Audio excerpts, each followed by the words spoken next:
আসসালামু আলাইকুম রহমতুল্লাহ। আমাদের ইউনূস সরকারের উপদেষ্টা পরিষদে নানা রকম কার্যক্রম তো আমরা দেখতে পেয়েছি গত 7 মাস ধরে।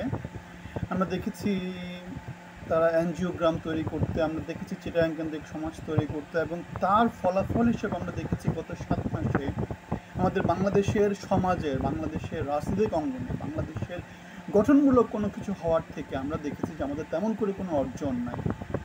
আমরা দেখেছি একটা অভিযোগ এসেছে ফারুকের বিরুদ্ধে যে সে শিল্পকলা একাডেমির জামিল মানে যে মহাপরিচালক ছিল জামিল ভাই, তার কাছ থেকে চাঁদা চেয়েছিল এবং জামিল ভাই পদত্যাগ করেছে।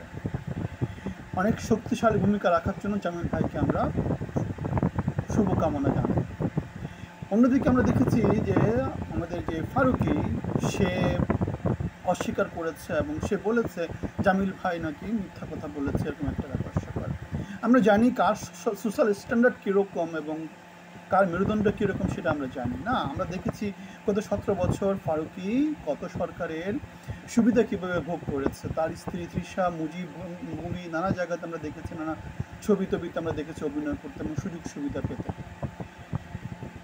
তাহলে আমরা যে কথাটা বলছিলাম যে চিটাগাং কেন্দ্রিক সমাজ এবং উপদেষ্টা পরিষদ এবং এনজিওগ্রাম নিয়ে কথা বলছিলাম।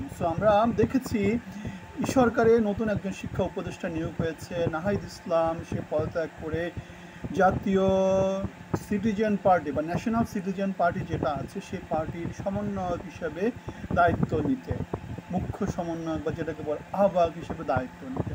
এবং আমরা দেখেছি তার জায়গায় মাহফুজ আলম তথ্য উপদেষ্টা হিসেবে দায়িত্ব নিয়েছে। নতুন একজন উপদেষ্টা এসেছে, শিক্ষা উপদেষ্টা, তিনি ঢাকা বিশ্ববিদ্যালয়ের আন্তর্জাতিক সম্পর্ক বিভাগের অবসরপ্রাপ্ত অধ্যাপক চৌধুরী আবরার। ঠিক আছে, তাকে আমরা স্বাগতম জানাই। তার দায়িত্ব যাতে বাংলাদেশকে গঠনমূলক পথে যাতে তারা বাংলাদেশকে নিয়ে যান, ধ্বংস হানাহানির পথে যাতে তারা না হাঁটেন, আমাদের সেই শুভকামনা বা সেই আহ্বান তাদের প্রতি আমাদের থাকবে। এদিকে আমাদের স্বরাষ্ট্র উপদেষ্টা জাহাঙ্গীর আলম, তিনি তো একটা মানে ইতিহাস তৈরি করেছেন কীভাবে রাতের 3টা বাজে সংবাদ সম্মেলন করে তিনি একটা ইতিহাস তৈরি করেছেন। আমাদের উপদেষ্টারা অনেকেই হয়তো বা দেখাচ্ছেন যে কি তারা সারা রাত দিন রাত 24 ঘন্টা কাজ করেন, এমন একটা ব্যাপার দেখানোর চেষ্টা করেছেন।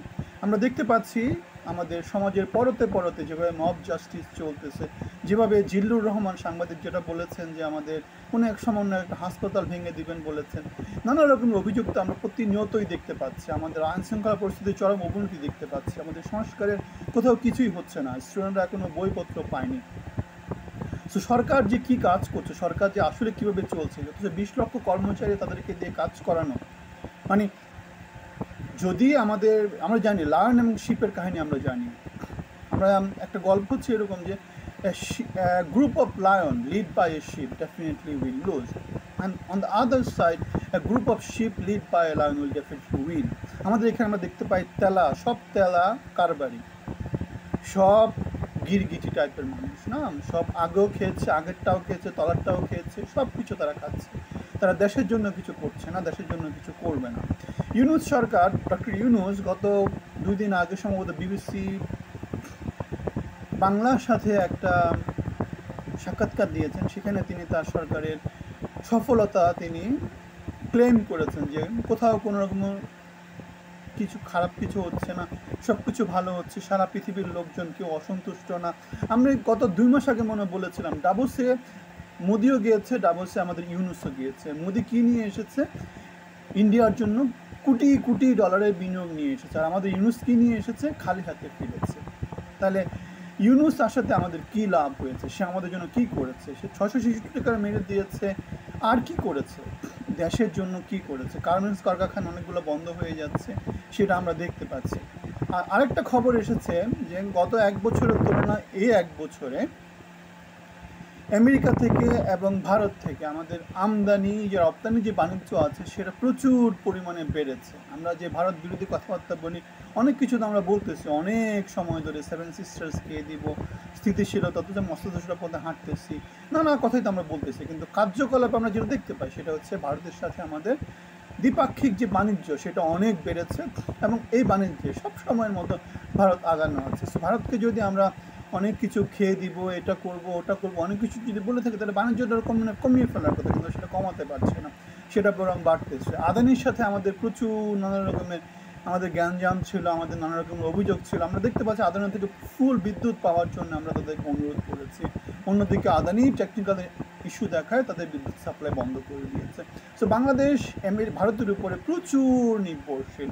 এই নির্ভরশীলতা বাংলাদেশে থাকবেই, এবং বাংলাদেশে এখন যেভাবে যে প্রজন্ম যেভাবে চলছে, শিক্ষা, সংস্কৃতি, প্রগতি, কর্মসংস্থান, ব্যবসা বাণিজ্য, বাংলাদেশের এই নির্ভরশীলতা বরং দিন দিন বাড়বে। যেভাবে বাংলাদেশে দরিদ্র জনগোষ্ঠীর সংখ্যা দিন দিন বাড়বে বলে আমাদের প্রজেকশন হচ্ছে। কেন কর্মসংস্থান কমে যাচ্ছে, নানা জায়গাতে ইন্ডাস্ট্রি বন্ধ হয়ে যাচ্ছে, আমাদের ম্যান পাওয়ার বা স্কিল পাওয়ার, এই যে ছাত্র আন্দোলন বা ছাত্রদের জন্য দল গঠন করার মধ্য দিয়ে অনেকগুলো জেনারেশনের মধ্য দিয়ে শিক্ষার একটা ঘাটতি থেকে যাবে।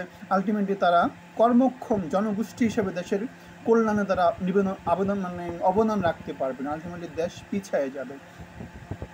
সো বাংলাদেশের সেই কৃষক এবং রক্ত বেচা যে শ্রমিক, সেটা ছাড়া বাংলাদেশের আর কোনো গতি নাই।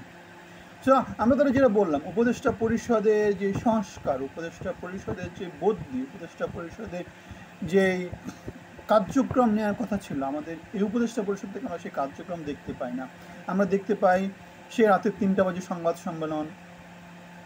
আরিফ জেপ্তিক বলে একজন আছে যে মাতাল অবস্থায় হয়তো বা এই কাজ করেছে কিনা তার সন্দেহ হয়েছে। স্বাভাবিক, রাত 3টা বাজে এই কাজ মানুষ কীভাবে করে? সো আমাদের উপদেষ্টা পরিষদের মোটামুটি বেশ বড় একটা অংশ এই দায়পার বাহিনী, নয়তো এরকম শিশু, বৃদ্ধ, নয়তো এরকম মাতাল, নয়তো এরকম বেখেয়াল, নয়তো এরকম উজবুক টাইপের কাজকর্ম করে যাচ্ছে। তো মন্তব্যতে জানাবেন আপনাদের ভিন্ন কোনো মতামত থাকলে। ভালো থাকবেন, ধন্যবাদ।